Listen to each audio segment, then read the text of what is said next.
Donc ce matin, on va terminer la série de l'Avent qu'on a commencé il y a 3 dimanches. C'est le 4e de 4. Et je vous rappelle que cette série-là de l'Avent se voulait un moment où on regardait ensemble à la fois au passé, au présent et au futur. Parce que l'histoire de la Nativité n'est pas juste quelque chose en arrière de nous dans le passé. Ce l'est, mais c'est un peu plus que ça. C'est quelque chose qui a encore une pertinence pour nous maintenant, dans le moment présent. Et c'est aussi quelque chose qui nous permet de regarder vers l'avenir, d'anticiper. On est encore dans cette attente. Tout n'a pas été fait à la Nativité, ou tout n'a pas été fait à la croix. Il y a beaucoup qui a été fait, vous allez me dire, et c'est vrai. Mais on attend quand même la consommation finale de ces choses-là, qui est encore à venir, qui est encore devant nous. Et de toute façon, comme toutes les histoires de la Bible, qui nous rappellent, qui ont été écrites pour notre instruction, l'histoire de la Nativité va contribuer au développement et à l'affermissement de notre foi. Ce n'est pas juste une histoire banale, ce n'est pas juste quelque chose qu'on veut sortir des boulamites une fois par année pour s'en rappeler, parce que c'est cute, mais c'est quelque chose qui nous fortifie, qui nous aide à comprendre mieux. C'est au cœur de l'Évangile. S'il n'y avait pas eu de Nativité, il n'y aurait pas eu la Passion. Donc, c'est quelque chose de central auquel on veut donner notre attention. Et où on en parle évidemment plus dans la période des fêtes, c'est approprié, étant donné qu'on célèbre la naissance de Jésus, mais ce n'est pas juste quelque chose de bon pour Noël, c'est quelque chose de bon à l'année longue. Et si vous vous rappelez bien, jusqu'à maintenant, on a vu comment est-ce que les prophètes ont anticipé la venue du Messie. On a vu aussi comment les anges ont annoncé l'arrivée du Messie. Et on a aussi vu les mages qui se sont déplacés de loin pour adorer le Messie. Donc ce matin, on va conclure la série en laissant un peu les bergers parler pour eux-mêmes. On veut entendre et comprendre qu'est-ce qu'ils ont à nous dire, eux, au sujet de la naissance du Sauveur du monde. Parce qu'ils étaient là. Ils ont contribué de près ou de loin dans cette histoire de la Nativité.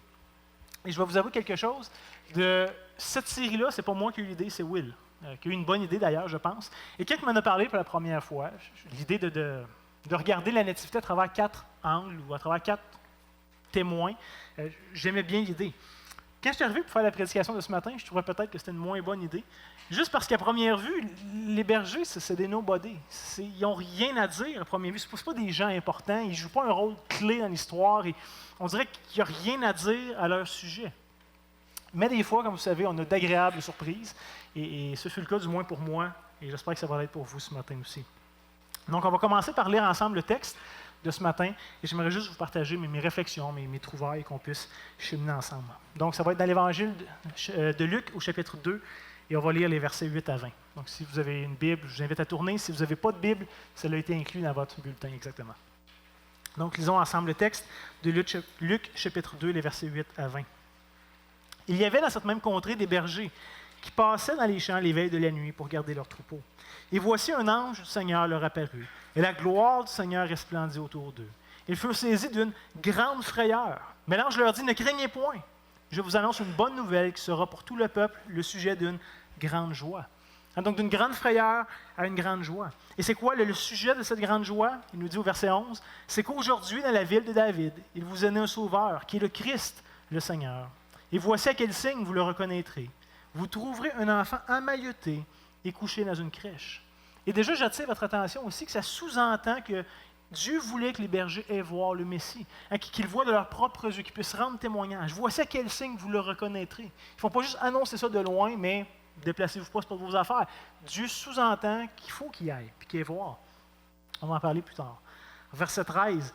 Et soudain se joignait à l'ange une multitude de l'armée céleste, louant Dieu et disant, gloire à Dieu dans les lieux très hauts, et paix sur la terre parmi les hommes qui l'agréent. Lorsque les anges eurent quitté pour retourner au ciel, les bergers se dirent les uns aux autres, allons jusqu'à Bethléem et voyons ce qui est arrivé, ce que le Seigneur nous a fait connaître. Et ils y allèrent en hâte, et ils trouvèrent Marie et Joseph, et le petit enfant couché dans la crèche. Et après l'avoir vu, ils racontèrent ce qui leur avait été dit au sujet de ce petit enfant. Tous ceux qui les entendirent furent dans l'étonnement de ce que leur disaient les bergers. Marie gardait toutes ces choses et les repassait dans son cœur. Et les bergers s'en retournèrent, glorifiant et louant Dieu pour tout ce qu'ils avaient vu, entendu et vu, et qui était conforme à ce qui leur avait été annoncé. Seigneur Dieu, ce matin, c'est ta parole qui a été lue, et on veut te demander de la rendre vivante pour nous, que ton Saint-Esprit puisse illuminer notre intelligence, que tu puisses encore une fois faire l'œuvre que tu as besoin de faire. On ne veut pas juste lire des informations ou savoir ce que ces bergers-là ont pu vivre. On veut comprendre comment est-ce que ça peut, encore une fois, nous transformer, encore une fois, nous permettre de mieux te connaître, de mieux t'apprécier, de mieux te savourer. Donc, alors qu'on s'apprête à célébrer Noël, la naissance du Messie, du Sauveur, je t'en prie, permets-nous d'apprécier cette partie de ta parole et que ça puisse être utile pour chacun d'entre nous. Je te le demande en Jésus. Amen. Je ne sais pas pour vous, mais à toutes les fois où je lis le texte de la naissance de Jésus, je suis toujours un peu étonné par la présence des bergers. Je comprends très bien que les anges fassent partie de l'histoire. Hein, ça, c'est des créatures célestes, glorieuses, puissantes. Ça, c'est les messagers de Dieu. Ça fait du sens qu'ils sont là. À la limite, je peux comprendre la présence des mages, qui sont, oui, des païens idolâtres et impurs et tout ça, mais au moins, ils se donnent le trouble de venir de loin, de donner des cadeaux. Il y a une certaine pertinence dans tout ça. Mais les bergers, tant qu'à eux, ne sont pas des personnes importantes. Ils ne viennent rien donner du tout. À la limite, ils viennent juste faire les curieux. Ils viennent juste voir. On a entendu parler que, c'est vrai que. Ils viennent juste zioter, en bon québécois. Ils ne viennent pas ajouter quelque chose. Il n'y a pas de valeur ajoutée à leur présence dans l'histoire. Et je dirais même que lorsqu'on comprend comment étaient vus les bergers au premier siècle, c'est encore peut-être un peu plus choquant même qu'ils aient été présents autour de Jésus. Parce que l'élite religieuse, la grande majorité du peuple juif, voyait les bergers comme des gens méprisables, impurs, comme n'ayant aucune valeur particulière. Souvent, ils étaient rejetés, ils étaient mis à l'écart par une grande partie de la population, et en particulier par des gens religieux, des gens pieux. Et la raison était simple. Les bergers n'étaient évidemment pas en mesure de suivre toutes les lois cérémonielles de la loi de Moïse, toutes les attentes que le juif moyen se devait de respecter. Hein, les bergers, eux, n'avaient pas le loisir d'arrêter leur travail pour aller fêter toutes les fêtes juives, qui des fois duraient plusieurs jours. Et on sait que la fête de Pâques durait une semaine de temps. Mais tu ne peux pas aller en ville fêter pendant une semaine pendant que tes moutons sont loin. Ils ont besoin de quelqu'un qui en prend soin, qui est là pour les protéger. Hein. Et étant les pâturages avec leur troupeau, les bergers respectaient rarement les lois de purification, les lois pour le lavage de mains, etc. C'était pas possible tout le temps pour eux. Sinon, c'était presque impossible pour eux d'être considérés comme purs, parce que leur travail leur demandait de côtoyer des excréments, de prendre soin de brebis malades, de peut-être être en contact avec du sang, de toucher des cadavres des fois aussi. Et tout ça était vu comme des choses impures, que tu ne pouvais pas faire si tu voulais rester cérémoniellement pur en tant que juif. Donc, à plusieurs égards, ils ne pouvaient simplement pas être purs, dû à la nature même de leur travail. C'est pas que c'était des méchantes personnes qui voulaient faire le mal, c'est juste s'ils voulaient bien faire leur job, ils faisaient des choses impures malgré eux. Et comme si ce n'était pas déjà assez, les bergers aussi étaient des gens sans éducation. Évidemment, ça ne prend pas une maîtrise pour être berger, là, vous comprendrez, mais plus que ça, ils n'étaient pas toujours disponibles non plus durant les sabbats pour aller écouter la loi être lue dans les synagogues. Comme tous les Juifs pieux faisaient, ils se rendaient à la synagogue, ils entendaient la lecture de la loi, mais eux, encore une fois, ils sont dans les champs, ce n'est pas toujours possible. Bref, c'était des gens pauvres, sans rang, sans argent, parce qu'on se rappelle, hein, ils ne gardaient pas souvent leurs propres moutons. Les moutons étaient des biens commerciaux importants au premier siècle, ça avait une certaine valeur. Donc, si tu avais un grand troupeau, ben, tu étais riche. Mais si tu étais riche, tu ne gardais pas tes propres moutons. C'était une job sale, c'était une job ingrate. Fait que tu engageais des gens pauvres prendre soin de tes moutons, toi qui étais riche. Fait que ce n'était pas des gens qui étaient fortunés, ce n'était pas des gens qui étaient souvent bien vus ou bien réputés. Et sachant ça, on peut vraiment se demander, mais pourquoi est-ce que Dieu a voulu impliquer les bergers dans les événements entourant la naissance de son Fils? Surtout que Dieu l'a fait, les a convoqués de manière solennelle. Hein, c'est pas juste qu'ils ont entendu de loin ou ils n'ont pas juste croisé les mages qui passaient et disaient on va voir le roi des Juifs, puis ils les ont suivis. Dieu les convoque avec des anges. Il envoie l'armée céleste les appeler explicitement eux. À nos yeux humains, certainement ce qui aurait été préférable que Dieu envoie ses anges en témoignage de Christ aux scribes, aux pharisiens, aux autorités du peuple, peut-être même à César. Mais imaginez César qui se fait apparaître des anges pour se faire dire que le Messie est né. Il me semble, nous autres, on aurait aimé ça, ça aurait eu du sens pour nous. Et c'est là qu'il nous faut encore une fois réaliser que la nativité est vraiment l'inverse de ce qui aurait dû arriver. C'est une histoire à l'envers. Et ça, c'est une excellente nouvelle pour nous, soit dit en passant. Dieu n'aurait pas dû venir vers nous.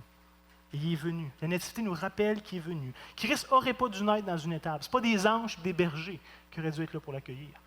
Vraiment, vraiment pas. Si l'histoire se serait passée comme elle aurait dû se passer, il n'y aurait aucun de ces détails-là qui aurait été présent.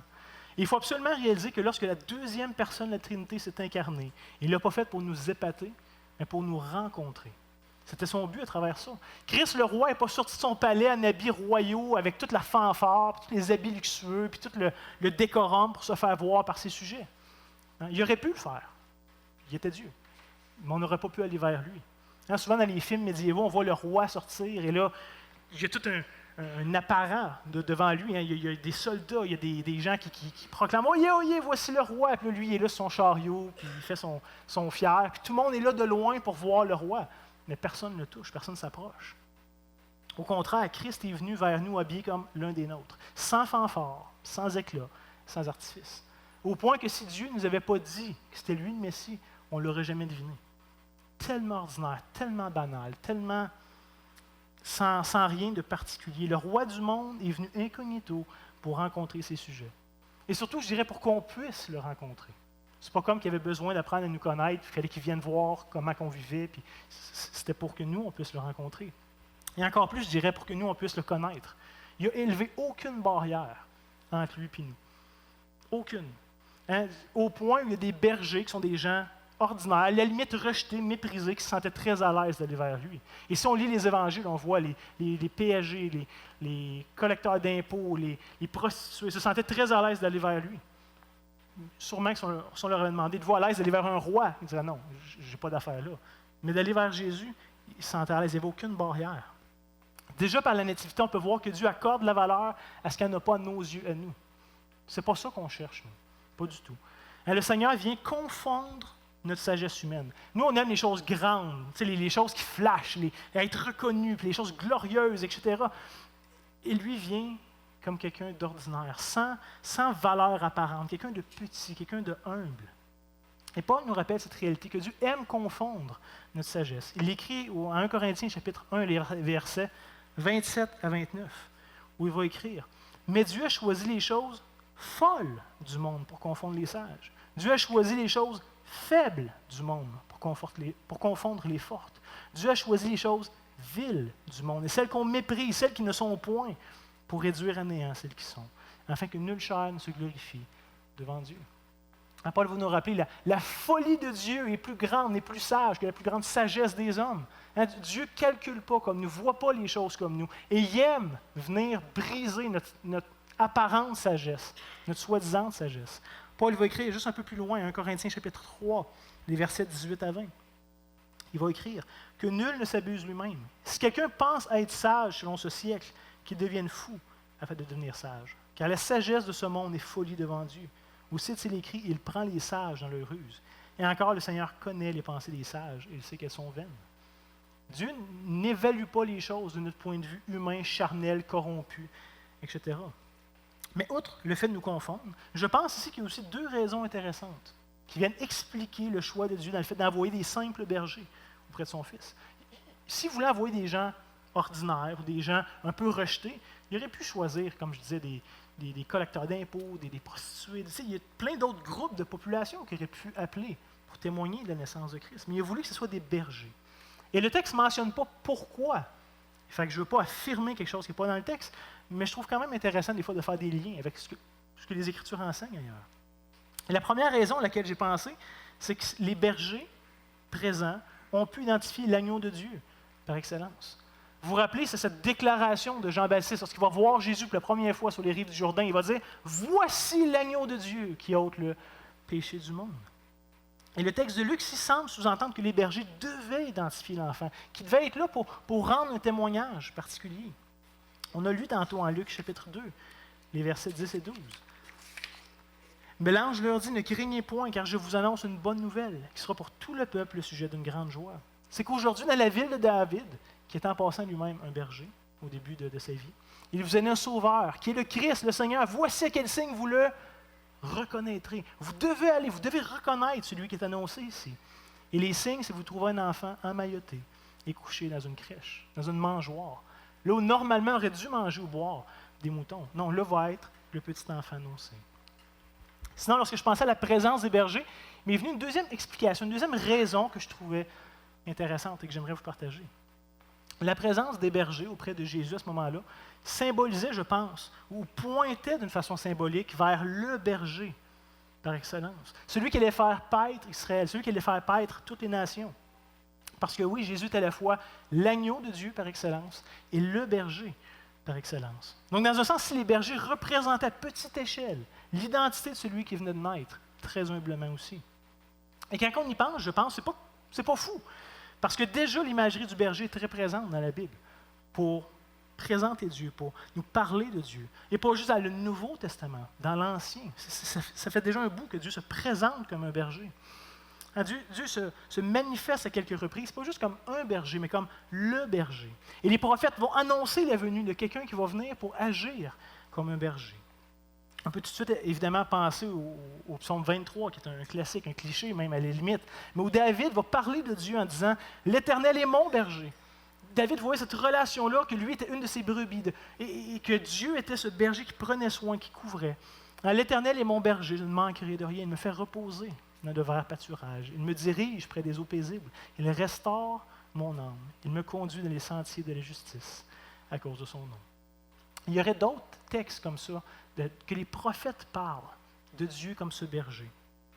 Mais je pense qu'un des textes les plus frappants de l'Ancien Testament, avec ce concept de berger, nous vient dans le livre d'Ézéchiel, où Dieu vient lui-même dire qu'il va reprendre les dirigeants d'Israël, en leur disant qu'ils étaient, eux, de mauvais bergers. Les autorités du peuple, à ce moment-là, étaient répréhensibles devant Dieu, pour plusieurs raisons. Ils ne prenaient pas bien soin de son peuple, et Dieu va leur dire, je vous claire, vous avez fait une mauvaise job, je vais vous tasser, mais je vais établir moi-même le berger. Il va y avoir un berger. Dieu dit, je vais venir sur vous comme le berger. Et je sais que c'est un long texte qu'on va lire, et souvent on peut être distrait quand on lit un long texte, mais s'il te plaît, restez avec moi. Essayez d'apprécier ce que Dieu nous communique ce matin à travers ce magnifique passage d'Ézéchiel au chapitre 34. Et on va presque lire tout le chapitre ensemble. J'ai coupé une section du centre qui changeait de sujet, mais lisez avec moi, appréciez, savourez le texte. Ézéchiel chapitre 34, on va premièrement lire les versets 1 à 16, où on lit « La parole de l'Éternel me fut adressant ces mots. Fils de l'homme, prophétise contre les pasteurs d'Israël. » Et ici, pasteur, c'est le même mot que berger. C'est la même fonction, le même rapprochement. Fait que dans vos versions, c'est dit berger, ben c'est la même chose. Fils de l'homme, prophétise contre les pasteurs d'Israël. Prophétise et dis-leur aux pasteurs. Ainsi parle le Seigneur l'Éternel. Malheur aux pasteurs d'Israël, qui se paissaient eux-mêmes. Les pasteurs ou les bergers ne devaient-ils pas faire paître le troupeau? Vous avez mangé la graisse, vous vous êtes vêtus avec la laine, vous avez tué ce qui était gras. Vous n'avez point fait paître les brebis. Vous n'avez pas fortifié celle qui était faible, guéri celle qui était malade, pansé celle qui était blessée.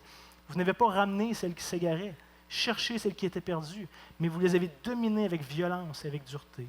Elles se sont dispersées. Et là, je vous rappelle, elles, les brebis, il parle de tout le peuple d'Israël. Elles sont dispersées parce qu'elles n'avaient point de pasteur. Elles sont devenues la proie de toutes les bêtes des champs. Elles se sont dispersées. Verset 6, remarquez bien ici, « Mon troupeau est errant sur toutes les montagnes. » Pas de pasteur, pas de berger pour les garder, pour en prendre soin.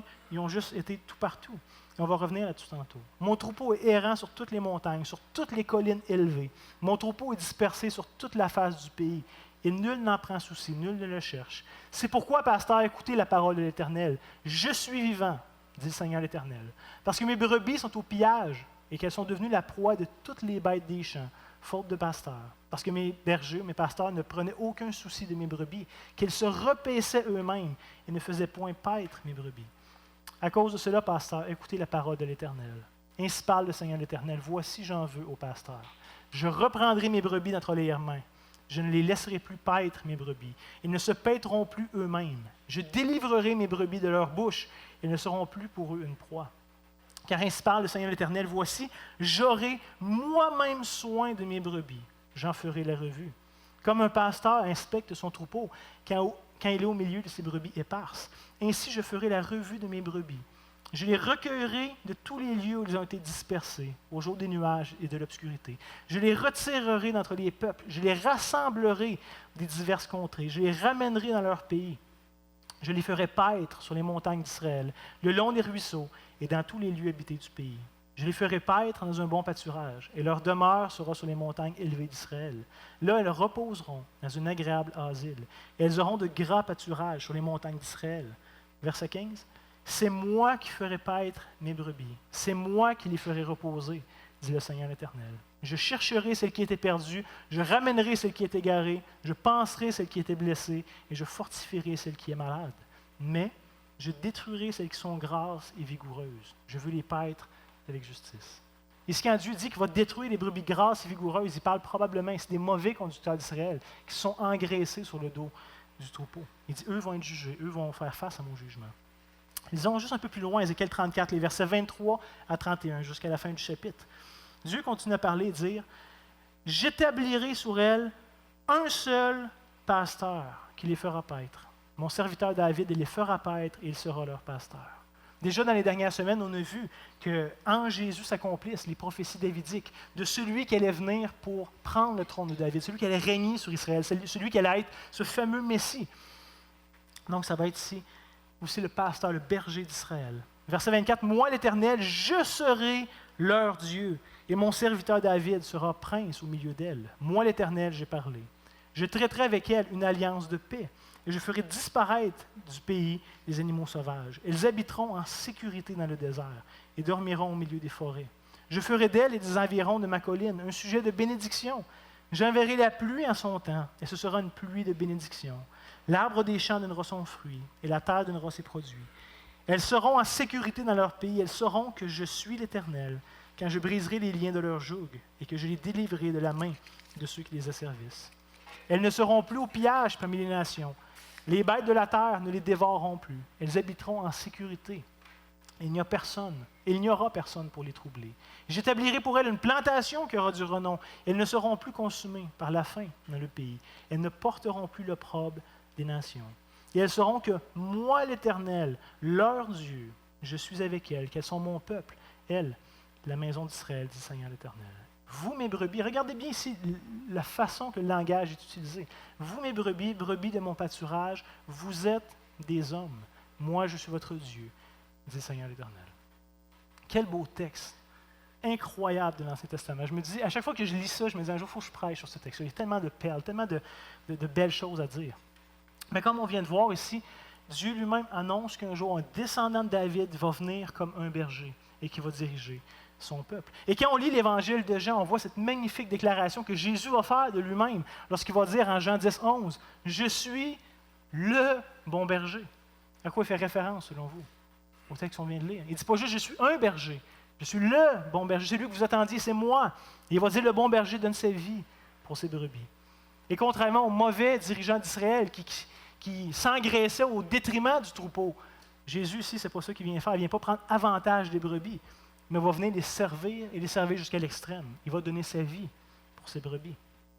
On lit plus loin dans la lettre aux Hébreux, chapitre 13, les versets 20 et 21, où l'auteur va dire que le Dieu de paix, qui a ramené d'entre les morts le grand pasteur des brebis, par le sang d'une alliance éternelle, notre Seigneur Jésus, vous rende capable de toute bonne œuvre pour l'accomplissement de sa volonté, etc., etc.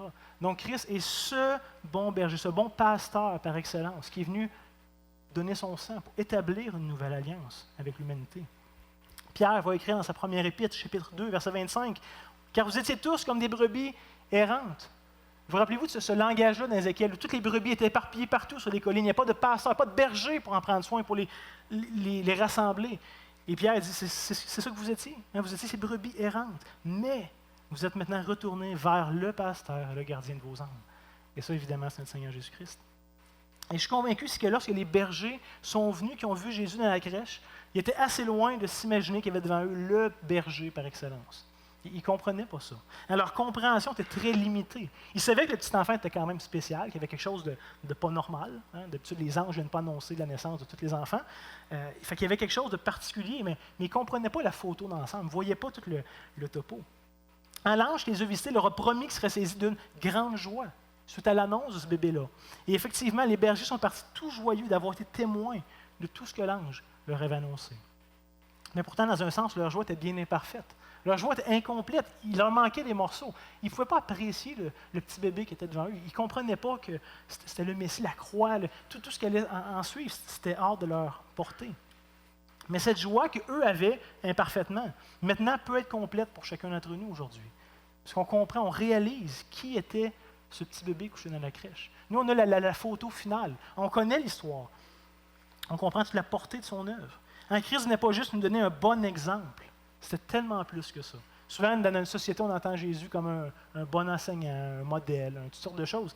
Mais c'est plus. Il venait mourir à notre place. Il venait se substituer. Il venait être celui qui prenait sur lui la colère de Dieu qu'on aurait dû prendre, qu'on méritait initialement.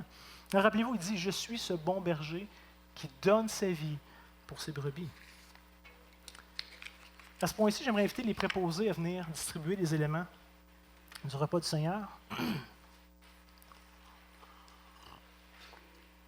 Et si ce matin, vous pouvez y aller tout de suite.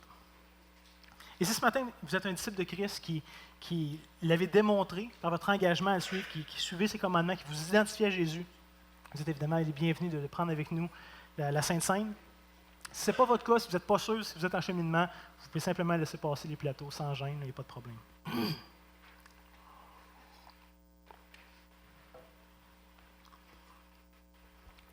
Quand je réfléchis au texte de ce matin, je voyais une bonne raison pour laquelle nous aussi, on devrait être dans une grande joie. Parce que l'ange annonce une grande joie aux bergers, mais je pense que ce n'est pas juste limité à eux. Quand on y pense, quelle joie de savoir, nous aussi, que Dieu se penche vers les plus misérables individus de la terre avec une bonne nouvelle, avec l'évangile de la grâce de Dieu. Quand les anges viennent devant les bergers, c'est ce qu'ils leur ont annoncé. Il dit, il sera maintenant à sujet d'une bonne nouvelle. Mais littéralement, dans le texte, c'est le Evangelion, c'est l'évangile qui est question. Les anges sont venus présenter l'évangile à des gens misérables, à des gens ordinaires, à des gens qui n'auraient pas dû être là, qui n'auraient pas dû l'entendre. La réalité, c'est qu'on est souvent impressionné par les grands de ce monde. Hein, ceux qui ont du prestige, de l'argent, etc. Et on a souvent tendance à croire qu'ils méritent plus que nous. Tu sais, nous autres, on est du monde ordinaire, mais eux autres, ils sont vraiment hauts. Là. Et souvent, pour nous, qui ne se voyons pas comme spécial ou comme extraordinaire, on peut se penser indigne d'aller vers Dieu. Et avec raison, parce qu'on l'est. Hein, des fois, on dit, moi je ne suis pas quelqu'un qui a fait quelque chose de significatif, fait que pourquoi Dieu me recevrait dans sa présence?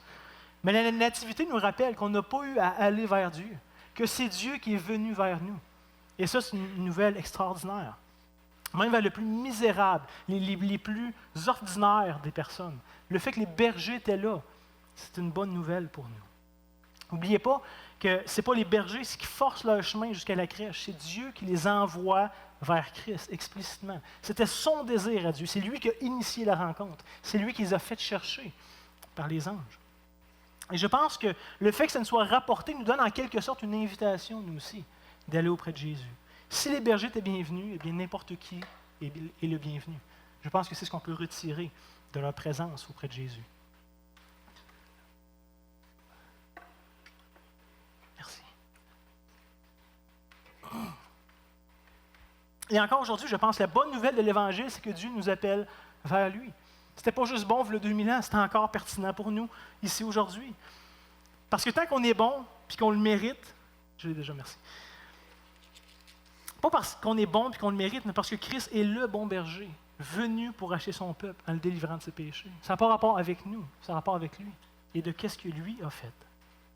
Littéralement, si le berger est mort pour sauver la vie des brebis. Et imaginez à quel point on trouverait ça grotesque aujourd'hui ou absurde qu'un berger soit prêt à mourir pour sauver des moutons. La vie d'un homme vaut infiniment plus que toute la vie des moutons qu'il peut avoir. N'est-ce pas? On trouverait ça fou de dire, mais non, mais c'est juste une brebis, laisse-la mourir, tu ne perds pas ta vie pour ça. Mais pourtant, c'est le berger par excellence, ce qui, je vous rappelle, n'était pas juste un homme. Dieu fait chair est venu pour que le pire des brebis soit sauvé. Et comme je vous ai dit, ce n'est pas tant qu'on le méritait, mais c'est le genre de Dieu qu'il est. Il est un Dieu sauveur, un Dieu qui aime, un Dieu qui poursuit d'un amour extravagant. Et c'est ça qu'on veut se rappeler en prenant la table du Seigneur ensemble. On veut premièrement se rappeler qu'on était indigne, qu'on était exclu de la présence de Dieu. Ces bergers-là qui étaient mal vus aux yeux du peuple, qui étaient impurs, qui n'avaient pas lieu d'être parmi le culte de Dieu, quelque part, c'était nous. Deuxièmement, on se rappelle que Christ est venu vers nous quand même et que finalement, il a payé le prix fort pour avoir cette communion avec nous. Il nous a couverts de son sang, il nous a donné sa vie pour qu'on puisse vivre de sa vie. Et juste avant de prendre les éléments, j'aimerais juste qu'on médite rapidement sur ce texte qu'on retrouve dans Jean 10. J'ai lu le verset 11 tantôt, mais j'aimerais qu'on puisse lire Jean 10, 11 à 18. On prend le temps de comprendre la portée de ce que Jésus est en train de dire ici, d'apprécier qui il est, qu'est-ce qu'il fait. Il va dire au verset 11, « Je suis le bon berger. Le bon berger donne sa vie pour ses brebis. Mais le mercenaire qui n'est pas le berger et qui n'appartiennent pas les brebis voit venir le loup et abandonne les brebis, prend la fuite. Et le loup les ravit et les disperse. Le mercenaire s'enfuit parce qu'il est mercenaire et ne se met point en peine les brebis. » Et Jésus répète encore une fois, « Mais moi, je suis le bon berger. Il dit, je connais mes brebis et elles me connaissent. » Et j'espère de tout cœur que vous pouvez dire la même chose, que vous connaissez Christ et qu'il vous connaît aussi. Verset 15, « Comme le Père me connaît et comme je connais le Père, je donne ma vie pour mes brebis. J'ai encore d'autres brebis qui ne sont pas de cette bergerie-là, et celles-là, il faut que je les amène. Elles entendront ma voix. Il y aura un seul troupeau et un seul berger. Le Père m'aime parce que je donne ma vie afin de la reprendre. Personne ne me l'ôte, mais je la donne de moi-même. J'ai le pouvoir de la donner et j'ai le pouvoir de la reprendre. Tel est l'ordre que j'ai reçu de mon Père. Et c'est exactement ça, on veut se rappeler de ce qu'on prend ensemble la Sainte Seine. C'est de ce sacrifice, c'est de cette œuvre que Christ le juste est venu volontairement mourir pour les pécheurs que nous sommes. On ne l'a pas forcé. Il est né bien humblement, il a grandi comme chacun d'entre nous. Il est allé à la croix de son plein gré pour subir la colère du Père, qui était en vrai sa propre colère. Il était Dieu, il haïssait le péché autant que le Père, mais il était prêt à y faire face. Et je vous rappelle, on ne l'a pas forcé, c'était son désir, parce qu'il est le bon berger qui donne sa vie pour ses brebis. Donc nous aussi, soyons comme les bergers de l'histoire de la Nativité qui s'approchent de Christ, parce qu'on a nous entendu cette bonne nouvelle, que Dieu ouvre la porte à celui qui veut vienne. En réalisant que Dieu était fidèle à ses promesses, qu'il a pourvu un sauveur. Et Noël est cette merveilleuse nouvelle. Donc soyons nous aussi dans la joie qui a pu habiter les bergers. À combien de fortes raisons devrait nous habiter aujourd'hui, nous qui comprenons l'ampleur de qui était ce petit bébé dans la crèche. Donc nous aussi, soyons dans la joie, parce qu'on est invités à prendre part à une œuvre accomplie, qui n'a jamais dépendu de nous, qui ne dépend pas de nous en ce moment, puis qui ne dépendra jamais de nous, mais qui a dépendu uniquement de celui qui a donné sa vie pour ses brebis. Donc prenons ce pain ce matin avec reconnaissance, en mémoire de son corps qui était brisé à la croix sous la colère du Père, pour que nous n'ayons pas à faire face à cette colère-là.